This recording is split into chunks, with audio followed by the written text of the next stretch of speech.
Hola, ¿cómo están? Bienvenidos a La Pareja Penal.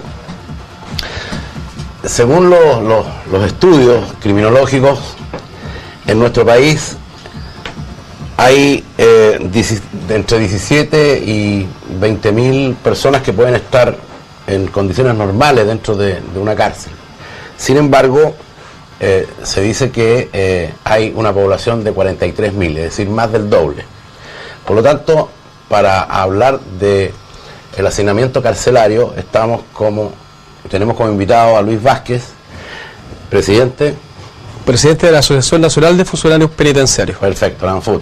Así es que bienvenido al programa, Luis, un gustazo tenerte por acá. Gracias a ustedes, Marco y Norma, por invitarnos. Así que con Norma acá con Norma te vamos a tratar de sacar toda la información, el jugo, para que nuestros televidentes puedan aprender. Luis, ¿cuál es la realidad hoy día de la cárcel? ¿Qué críticas se pueden hacer? Vamos a partir por las críticas, porque en estos tiempos navideños las cosas parecen una taza de leche y resulta que no es una taza de leche. Partamos por las críticas. ¿Tú le harías críticas al sistema penitenciario a nivel nacional? A ver, sí, no, sin duda que tenemos muchas críticas que hacerle al sistema penitenciario. Nosotros hemos definido como asociación que tenemos un sistema penitenciario enfermo. Fíjate. Cuando lo señalamos de ese contexto que pareciera, en realidad no es con un contexto de agravantes, sino que es una constatación de hecho, es que la política penitenciaria en Chile creemos que ha perdido su enfoque. Lo señalamos porque, por ejemplo, hoy día ya no hablamos tanto del concepto de rehabilitación, sino que de reinserción. O sea, estamos diciendo que Gendarmería tiene la capacidad de poder reinsertar a la gente en la sociedad una vez que pasa por el sistema penitenciario tradicional o por el sistema penitenciario del sistema cerrado. No así tanto en el sistema semiabierto, que son unidades especiales, que son los CET, que son Centros de Estudio y Trabajo, donde tienen una metodología distinta que nosotros hemos manifestado con mucha claridad, que es ahí donde debemos hacer y poner mayores recursos y poner el énfasis, que son unidades especiales que tienden a la autogestión. ¿Los CET serían qué? ¿Los Centros de Estudio y Trabajo? Centros de Estudio y Trabajo. Perfecto. ¿Y ahí cómo estamos con el tema de los recursos? ¿Normales? ¿Bajos? ¿Qué crees tú? Ahí tenemos dentro de las críticas tenemos la dificultad que, por ser administración de Estado, nos regimos bajo las normas de Estado. Por lo tanto, por un lado, tienden a la productividad propiamente tal, porque tienen que ser capaces de autosustentarse. Entonces tienen dos conceptos: rentabilidad social, pues tenemos que ser capaces de que esos usuarios finalmente salgan con todas las herramientas y los elementos para poder desenvolverse en la sociedad, en la comunidad. Y por otro lado, ¿cierto?, tienen que generar los suficientes recursos propios para poder mantener estas unidades. ¿Y cómo generan estos recursos? ¿Qué tipo de actividades? ¿Se les enseña algo? ¿Se capacita a esta persona? ¿Cómo funciona un poquito para que la gente se entere de...? Efectivamente, nosotros a través de los CET tenemos unidades productivas. Generamos diversificación conforme a la realidad también de cada región, en lo particular, o en cada comuna, en lo más local. Por ejemplo, en el CET de La Pólvora, en la región tenemos 3 CET. Tenemos el CET La Pólvora, que está en el complejo penitenciario Valparaíso. Tenemos un CET que se llama CET Valparaíso, que está en Cerro O'Higgins, en Bolmolken. Y tenemos el CET de Putaendo. Estas unidades en sí tienen sus propias unidades productivas, desarrollan diferentes actividades y a los usuarios se les prepara y se les enseña y se les califica en lo posible, conforme a la capacidad que tengan, en oficios. Por lo tanto, son los propios usuarios los que trabajan y hacen que estas unidades sean lo suficientemente productivas para reinvertir todos los recursos en su propio bienestar o preparación para el egreso, desde la libreta de ahorro, desde que tienen que tener una cierta cantidad para ayuda a su familia, a sus hijos, a su esposa, desde saber horarios y hábitos laborales propiamente tal. Por lo tanto, efectivamente, ahí hay una política mucho más asertiva en cuanto a lo que es capacitación y también en cuanto a lo que es la educación para que puedan nivelar ciertos sus estudios, sean personas que efectivamente sean más competitivas en el medio libre. Perfecto. Luis, bueno, fuerte saber que dentro de lo que se llama el control social, en este caso formal, hay una suerte de enfermedad. ¿Qué variables crees tú que están incidiendo en que tengamos un control social enfermo? ¿Y dónde atacarías tú para neutralizar ese fenómeno? Yo partiría de mucho más atrás. Yo partiría desde que Sociológicamente, si nosotros analizamos el tipo de población que tenemos y los niveles de reincidencia en el sistema tanto tradicional como concesionado, de hecho yo quiero señalarlo, claro. El sistema tradicional es mucho más eficiente y genera mejores indicadores que el sistema concesionado. Y el sistema concesionado es alrededor de 3 veces más caro, el sistema concesionado por usuario, que el sistema tradicional. Insisto, y tenemos una mejor rentabilidad social en ese contexto. Entonces, cuando yo digo que partiríamos desde más atrás, es que tenemos que hacernos cargo de los focos de riesgo social, por decirlo de alguna manera, es cómo intervenimos a la familia del usuario, desde el contexto de la familia, o cómo nosotros a temprana edad, estoy hablando desde la primaria, ¿cierto?, tenemos un trabajo más arraigado en la población de riesgo social, porque sabemos que si nosotros dejamos, ¿cierto?, a esa familia que uno de los integrantes conoce el sistema penitenciario, lo más probable es que la familia, los hijos, ¿cierto?, terminen en el mismo sistema penitenciario. Claro. Entonces, por lo tanto, de ahí tenemos que hacer una política de Estado mucho más profunda, mucho más acabada, y invertir desde esa instancia, porque eso obviamente tiene claro. un menor costo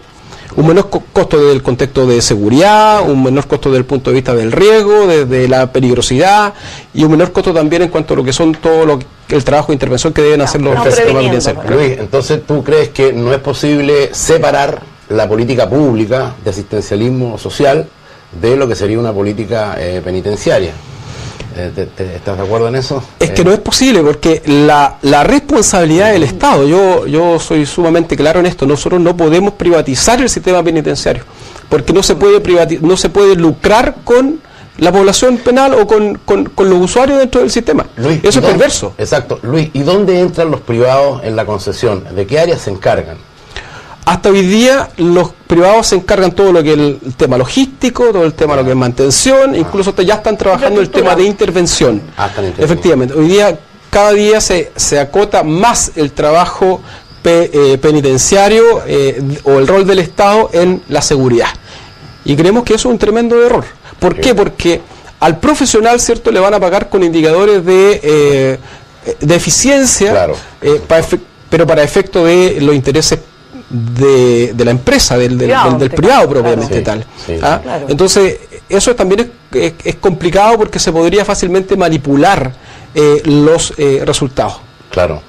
Luis, dentro de los profesionales que atienden a lo que ustedes llaman los usuarios, que serían los presos, claro, los clientes. Se dice que hay duplas siempre que son psicosociales, el psicólogo y el sociólogo, que siempre están presentes en todos lados. ¿Eso también se ha pensado en privatizarlo? ¿Por qué? Porque tengo la siguiente duda. ¿Cuántos psicólogos existen en Gendarmería? Es decir, ¿un psicólogo para cuántos? ¿O un sociólogo para cuántos? Voy a dar algunos ejemplos concretos. Perfecto. Unidades como los Andes, ya, que tiene alrededor de 300 internos, tenemos un psicólogo y un asistente social. ¿Uno para 300? Uno para 300. Unidades como San Felipe, que tenemos alrededor de 290 usuarios, tenemos un psicólogo y un asistente social. Unidades como Casablanca, no tenemos psicólogo, no tenemos asistente social. Unidades como La Ligua, como Petorca, no tenemos psicólogo, no tenemos asistente social. En el complejo penitenciario de Valparaíso, sí, que es la unidad de mayor envergadura que tenemos, ¿cierto?, en cuanto a población penal, alrededor de 2.980 usuarios hoy día. Hace poco más atrás de un mes estábamos entre los 3.400, 3.500 usuarios. Tenemos una carencia tremenda de psicólogos y asistentes sociales para poder hacer el trabajo de intervención propiamente tal en cuanto a lo que son nuestros usuarios. Y entonces, ¿cómo lo hacen para poder medir la posibilidad de la reincidencia? Por ejemplo, ustedes tienen lo que llaman los índices de compromiso delictual, ¿no es cierto? Y en ese índice de compromiso delictual trabajan con un montón de variables. ¿Y cómo lo hace un psicólogo y un sociólogo o un asistente social para medir a esa población penal? ¿Qué herramienta utilizan? En forma seria, científica, porque me imagino que eso requiere de una entrevista más o menos profunda. ¿Se hace así? ¿Qué pasa con eso? ¿Cómo miden ese compromiso entonces? A ver, hay algunos instrumentos, pero que también nosotros hacemos la crítica al instrumento, porque los instrumentos deberían ser mucho más flexibles, deberían medir desde el ingreso del usuario al sistema y toda su evolución dentro del tiempo que permanezca. Claro. Dar solamente un ejemplo. Cuando nosotros, como unidad técnica donde yo trabajo, tenemos que evaluar para sacar un interno del sistema cerrado y pasarlo a este sistema, a este segundo sistema,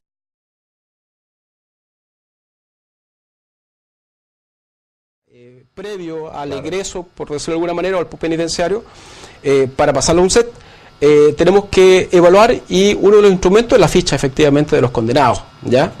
Y en ese contexto un usuario puede aparecer como declarando, porque él declara, un consumo de droga. Claro. Entonces nosotros manifestamos, si en el año 2005 ingresa el usuario y él declara haber consumido droga, y estamos en el año 2012, entonces es una variable que ya no se condice con la realidad del usuario, porque entonces si no estaríamos diciendo que el usuario está consumiendo constante, permanentemente, periódicamente droga dentro del sistema. Exacto. ¿Se dan cuenta? Sí. Entonces, ¿qué estamos proponiendo nosotros? Que se modifiquen esos contextos y sea una ficha, se modernice y sea una ficha que sea más evolutiva y que sea más flexible y que vaya midiendo otros indicadores, como por ejemplo la conducta, que obviamente hoy día está inserta, que mida su desarrollo y comportamiento, las habilidades blandas del usuario, el compromiso en el trabajo, las medidas internas administrativas de sanción, por decirlo de alguna manera, y indicar obviamente también otros indicadores como la reincidencia propiamente tal del usuario. Perfecto. Luis, te queríamos llevar a otro tema. Hay una palabra que es clave en la criminología y el tema penitenciario, y tú lo debes conocer muy bien, que es la prisionización. La prisionización, ¿por qué no le explica a nuestros televidentes qué significa la prisionización y cómo se da ese fenómeno a nivel, por lo menos, regional? A ver, en realidad, eso se da, yo creo, tanto en el sistema del usuario propiamente tal, como también dentro de nuestro personal. Nosotros conversábamos anteriormente, yo decía que tenemos una institución enferma, dado que nuestro personal también es fácil de poder, dado a las grandes cantidades de horas, a la cantidad de encierro que tiene nuestro personal, a la cantidad de tensión que se sufre permanentemente y el riesgo inminente que tiene, se nos va enfermando el personal, y cada vez obviamente tenemos personal en menos condiciones de condiciones favorables para poder desarrollar el trabajo. Entonces, lo señalamos de que la subcultura carcelaria finalmente es tan fuerte que viven en un mundo donde los usuarios son finalmente validados. O sea, nosotros tenemos usuarios que es dramático señalarlo, pero es su mundo, es donde ellos realmente son reconocidos por sus pares, no así cuando están afuera, no así cuando tanto tiempo que llevan recluidos en el sistema, ¿cierto? Que han perdido todo su vínculo de familia, por lo tanto ellos, es su forma, es su estilo de vida. Dejan de tener una vida, digamos, normal, en el fondo, por estar tanto tiempo recluido, el nivel, digamos, la gente, la persona, el medio ambiente en el cual están sometidos, ahí un poquito los distancia, los separa, digamos, del resto. Lo digo por experiencia, tengo bastantes amigos, gente como extraordinaria, muy buenos amigos en gendarmería, y sufren, es un síndrome, digo yo, que cuesta mucho que salir de eso. Por las vacaciones, ellos, ¿cuánto tienen de vacaciones, digamos, gendarmes normalmente? ¿3 semanas? 3 semanas. ¿Y eso es suficiente para que ellos puedan desconectarse, puedan, digamos, un poquito llegar en buenas condiciones nuevamente a sus labores? No lo digo yo, lo dicen los psicólogos, lo dicen los psiquiatras, que cualquier persona en cualquier trabajo normal a lo menos necesita 2 semanas para recién entonces desconectarse de la rutina de trabajo. Por lo tanto, mucho más aún en el sistema penitenciario, en el trabajo que nosotros desarrollamos. Es sumamente insuficiente. Sumamos a eso que nuestro personal tampoco tiene los canales de poder descomprimir su presión, por llamarlo de alguna manera. No tenemos un trabajo de prevención tampoco hacia nuestro personal en estas áreas tan sensibles. Ustedes han escuchado, es lamentable, pero hay que reconocerlo. También somos permisivos en cuanto a lo que es la corrupción, ¿cierto? Hemos tenido casos no tan solo aquí en Valparaíso, sino que también a nivel nacional, pero eso también tiene que ver con la política institucional. O sea, hoy día nosotros no tenemos asistentes ni psicólogos para atender a nuestro personal. Claro. No tenemos especialistas que atiendan a nuestro personal. Un psicólogo que atiende en una consulta necesita cada cierto tiempo poder, a través de otro colega, ¿cierto?, de alguna manera descargar, obviamente, toda la tensión, la presión, toda la información que recibe, obviamente porque es un peso, ¿cierto?, psicológico. Claro. Más bien nosotros que estamos en un sistema constante de presión y de riesgo eminente de vida. Es complicado, porque es como decía Michel Foucault, ¿quién controla a los controladores? ¿Quién controla a los controladores? ¿No es cierto? ¿Quién se preocupa de ellos también? Claro, porque si se dan casos de corrupción, como consecuencia de este fenómeno de la prisionización, del encierro, también hay un contacto criminógeno por parte del funcionario de Gendarmería con los vigilados. Así es. Podría haber algo ahí que... Hay algo raro ahí. ¿Y qué sugieres tú o qué sugieren ustedes como asociación para tratar de neutralizar un poco ese fenómeno? ¿Se necesita más plata, más capacitación, más psicólogos? ¿Qué crees tú? ¿O es de todo un poco? Yo creo que es de todo un poco, pero además se requiere de que en la toma de decisiones, en la dirección de nuestro servicio, haya gente más capaz. Porque muchas veces también tiene que ver con voluntades. Porque la verdad nosotros hemos sido sumamente responsables, no todo pasa por recursos, hemos tenido una perspectiva en señalarle, en sugerirle a las autoridades diferentes maneras de hacer las cosas. Hoy día podemos generar cosas tan entretenidas, tan inteligentes como a través de convenios con las universidades, con los institutos, donde podemos generar, lo conversamos anteriormente, un centro de investigación, por ejemplo, en el complejo penitenciario de Valparaíso. Sería una maravilla. Sería una maravilla, ¿verdad? Pero ha faltado la voluntad también de las autoridades. Hay poco apoyo. Hay muy poco apoyo. Los recursos son los mínimos. Yo señalaba, por ejemplo, y por eso yo digo que hay una mala gestión penitenciaria. Tenemos una mala gestión, porque además también se ha politizado de alguna manera nuestro servicio, que tenemos autoridades políticas y no autoridades, obviamente, de carrera, y no tenemos una planificación estratégica a largo plazo. Por lo tanto, también estamos todos contando, descontando, depende al primero, al segundo, al cuarto año de una administración o de un gobierno, del gobierno de turno. Yo creo que, perdona que te interrumpa, tal vez lo más grave, porque siempre esta comparación entre lo técnico y lo político a veces no es muy agradable, pero tal vez lo más grave sería que tenemos políticos que no son muy preparados, que no son muy cultos. Porque si fueran políticos cultos, entenderían que hay que hacer cosas como la que estamos señalando. Un observatorio criminal, por ejemplo, donde Gendarmería de Chile, con sus complejos penitenciarios, puedan hacer convenios con universidades, como se hizo en Estados Unidos en los años 20. En la escuela de Chicago, por ejemplo, surge cuando desde la Universidad de Chicago, en 1920, comienza a darse el fenómeno de la inmigración italiana. Se van creando las primeras mafias, todo lo que hemos visto en El Padrino. La película El Padrino refleja muy bien ese fenómeno, y entonces la Universidad de Chicago acuerda generar un observatorio criminal. ¿Y quiénes integran el observatorio criminal? Periodistas. No era la cosa del abogado, el psicólogo, el sociólogo, no. Gente de todos lados, artistas, escritores, poetas. Estamos hablando ya de casi un siglo. Nosotros acá no tenemos esa concepción del analista integral, independientemente que sea de un partido político o de una iglesia, de lo que sea, pero si el tipo es culto, la cosa cambia. Yo creo que ahí ha faltado un poquito el tema. Sería interesante, algún día cumpliremos con ese sueño. Aquí nosotros hemos propuesto, por ejemplo, que se creen consejos regionales por la felicidad, ministerios de la felicidad, ministerio del amor. Tenemos varias políticas públicas de esa línea. Mientras más feliz la gente, menos delito. Claro, ahí a lo mejor podríamos hacer un observatorio para garantizar la felicidad, y lo pasamos todos bien, porque los controladores tranquilos, los controlados también, etcétera. Oye, bueno, Luis, nosotros tenemos que ir a una pausa comercial, y al regreso seguimos conversando. Me gustaría tocar el tema de la influencia de las iglesias dentro del control de Gendarmería de Chile. Perfecto. Entonces vamos a una pausa comercial, no se vaya, y ya regresamos con la pareja penal.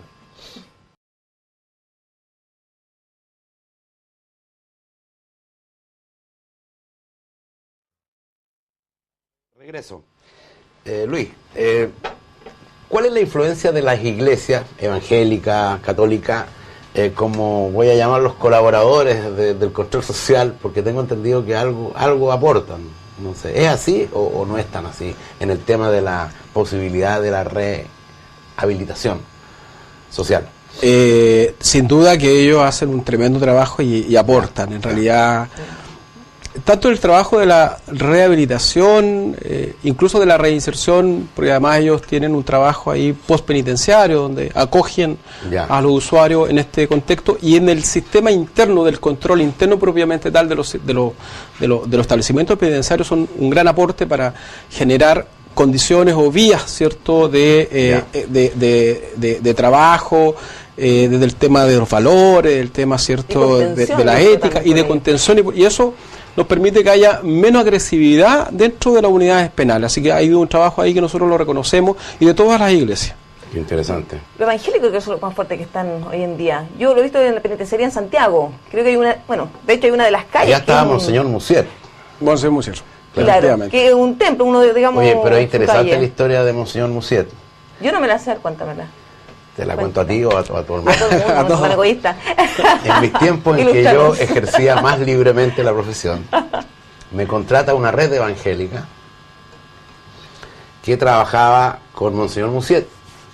Entonces me contrataban para los alegatos en la corte. Todavía no teníamos la reforma procesal penal, entonces había que alegar las libertades. Y resulta que Monseñor Musier un día me invita a su despacho, digamos, ahí donde estaba lo que se quemó, en el centro, en Santiago, y yo le pregunto de dónde saca la plata para poder... Tan copuchento, siempre preguntando. ¿Quién financia el rollo? Porque no es llegar... ¿Dónde sale esto? Sí, porque me acordé, hay un gran psicoanalista, Lacan, que dice: más agradece el donante que el donado. Sí. El donado, hasta por ahí nomás, pobrecito, le chorrea algo, pero el donante algo gana con la donación, y eso es lo importante. Y resulta que las platas, ¿sabes tú de dónde vienen? Del que fue abogado de Richard Nixon, presidente de Estados Unidos. Cuando se produce el caso, el llamado caso, el Watergate, cuando Richard Nixon en Estados Unidos, siendo del Partido Republicano, infiltra los teléfonos del Partido Demócrata de los Kennedy, resulta que para escuchar las convenciones de los demócratas en Estados Unidos, estábamos hablando de los años, fines de los 60, plena guerra de Vietnam, donde todo el aparato militar, los perros de la guerra, los vendedores de armas estaban interesados en saber quién les podía echar a perder el negocio. Y los que le estaban echando a perder el negocio eran los demócratas. Entonces había que hacer un trabajito de infiltración, contrainteligencia, espionaje. Bueno, resulta que Nixon, cuando lo van a condenar, y posteriormente le pidió la renuncia y tuvo que renunciar, él le echa la culpa a su abogado. Siempre le echa la culpa al abogado. Imagínate, que el abogado fue el que le dijo. Pobre abogado siempre. Claro. Y resulta que el abogado era abogado de una familia sureña, de estas algodoneras, racista, era antinegro, odiaba a Martin Luther King, etc. Ku Klux Klan, poco menos. Resulta que el abogado lo meten a la cárcel. Y dentro de la cárcel, donde lo meten, la mayoría de la población era de raza negra. No sé cuántos años estuvo, pero el hecho es que, según él, porque escribió sus memorias, alcanzó a conocer la sensibilidad de la población negra. Y conoció otras sensibilidades, como por ejemplo, que supo que había violación de derechos humanos en el mundo, eso no, él no lo conocía, ese tipo de cosas. No te puedo creer. No sabía nada de eso, él decía que en el mundo nadie violaba los derechos humanos de nadie. Bueno, el hecho es que después de unos años dentro de la cárcel, le cambió la ética, y cuando sale se compromete con los prisioneros a apoyar la causa de los derechos humanos de los presos, políticos y comunes.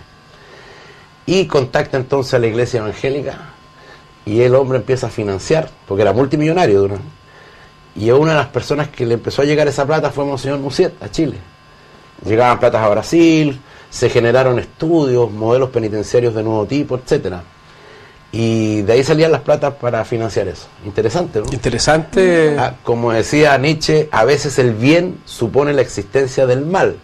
Y en este caso, por el caso Watergate, surgió esto. Mira, ¿qué te parece? Efectivamente. Así que lo anotamos ahí. Nosotros teníamos un maestro Somoza que nos enseñaba que el bien, y que tiene mucha coherencia con lo que acaba de señalar Marco, que el bien puro no existe, él decía. No, porque efectivamente se da ese fenómeno. El que hace el bien o el que dona siente una satisfacción a veces mayor, o trata de eliminar su culpa a través de una donación. Claro. No, y además que quien dona a nivel empresarial obtiene una rebaja de impuestos. Bueno, además de... Se nos enojó el señor Farca por eso, pues ahí se fue. No, entonces no hay que hacerlo. Dijo que no donaba más. Oye, una consulta. Nosotros en nuestro país carecemos en las mallas curriculares de la carrera de Derecho de lo que se llama el derecho penitenciario. Justamente. Los abogados salen y no tienen ni idea cómo se administra la pena. En el caso de los complejos penitenciarios, ¿quiénes serían los jueces encargados de ir a ver cómo está la cosa adentro? ¿Cómo funciona? ¿Existen jueces especiales en nuestra legislación? No, está considerado efectivamente el juez ejecutor de pena. Efectivamente, para ser simple. Hoy día, ¿qué tenemos? Son las visitas semanales de cárcel, que son los magistrados, ¿cierto? Que hacen y visitan los usuarios que ellos tienen en sus procesos propiamente tal, o los imputados. Pero, disculpa, ¿dónde los visitan? ¿En la sala? En la cárcel. ¿Pero van a las calles, a los módulos? ¿Dónde van? ¿O los atienden en una oficina? El locutorio. ¿O el locutorio de la sala de abogados? Que va a depender de cada unidad penal. Cada unidad penal tiene sus propias características e infraestructuras. Sí. Pero lo que hace efectivamente el juez llega a un sector y el personal operativo traslada, ¿cierto?, los usuarios a ese sector para que haga la entrevista. Es una entrevista directa donde le informa sobre su proceso propiamente tal, y también recibe reclamaciones o denuncias de parte de los usuarios. Entonces, ¿reclamaciones y denuncias se toman en cuenta? Inmediatamente el juez tiene la obligación de ordenar y pedir antecedentes conforme si es constituido de falta o de delito incluso que pudiera ser. Yo pregunto por qué, porque en penitenciaría cuando me toca ir, están algunos internos, tenemos la supuesta, está digamos... defendiendo a los malos, no. Yo no puedo escuchar solamente. A los malos. No. Todos tienen derecho de defensa, pues. Y vamos a un patio donde está supuestamente la sala de abogados, que es una banca gigante, tú tienes que conocerla también. Sí, también he defendido malos. Y está la sala donde es supuestamente de magistrado. Pero yo nunca, en mi vida he visto magistrado ahí. He visto cajas, he visto sillas adentro, cachureos, pero nunca he visto magistrado. Sí, no, generalmente, por ejemplo, lo que en Valparaíso, yo recorro mucho la región y todas las unidades, las conozco bastante bien. Lo hacen más en terreno, los magistrados se acercan por módulo, el complejo penitenciario del Valparaíso está por módulo, y el magistrado o la magistrada hace un recorrido por todos los módulos. Hace el tour, digamos. Claro, entonces ella hace el tour acompañado de un oficial de seguridad con la nómina de los usuarios y donde está tipificado en qué módulo se encuentran los usuarios que ella tiene o él tiene que atender. Eso sí, eso se da. Y las denuncias efectivamente tienen el seguimiento correspondiente. Además es muy rápido, es muy in situ, entonces permite dar respuesta incluso muchas veces inmediata, porque el jefe de unidad o el alcaide, en su defecto que lo subroga, acompaña a la magistrada o al magistrado, ¿cierto?, en esta visita. Entonces hay temas que se pueden resolver inmediatamente y otros quedan, y magistrado obviamente posteriormente pide cuenta, así se... Pero no tenemos, Disculpa, ¿cuáles son las denuncias más comunes que puede hacer? Porque no creo que vaya a alegar porque no hay agua caliente, no va a alegar con el gusto de la comida. Porque no le dieron whisky. Claro, o un hielo, eran 3. Con 3 hielos. Las denuncias más recurrentes son horarios de visita, por ejemplo, denuncia o reclamos sobre el proceso, la lentitud del proceso propiamente tal. Muchas veces denuncia sobre su condición carcelaria, porque efectivamente son condiciones muchas veces inhumanas, producto del hacinamiento que existe. Principalmente son aquellas denuncias, las que son hacia el personal por situaciones de maltrato, la hacen generalmente por oficio y se presentan los recursos en la corte, obviamente, para que procure su...